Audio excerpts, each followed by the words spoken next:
फबिअय्यि आलाइ रब्बिकुमा तुकज़्ज़िबान।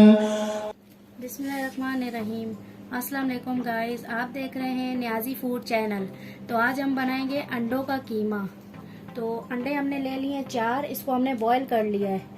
Oil ले लिया है 1/2 कप और अदरक लहसुन का पेस्ट 1 चम्मच और 2 कटी हुई प्याज बारीक काट लें, 1 टीस्पून ज़ीरा और ये 2 टमाटर बारीक काट लिए, थोड़ा सा धनिया काट लें, हस्बे जायका नमक, 1 टीस्पून लाल मिर्ची, 1/2 टीस्पून हल्दी, 1 टीस्पून धनिया। हमने अंडों को क्रश कर लेना है इस तरह।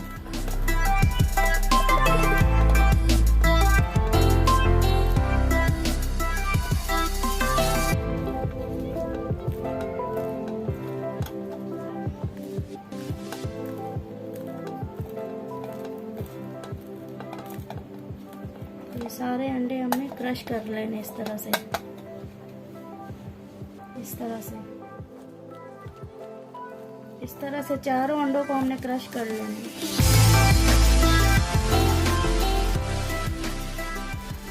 यहाँ पे चारों अंडों को हमने क्रश कर लिया है। तो चलिए शुरू करते हैं कुकिंग।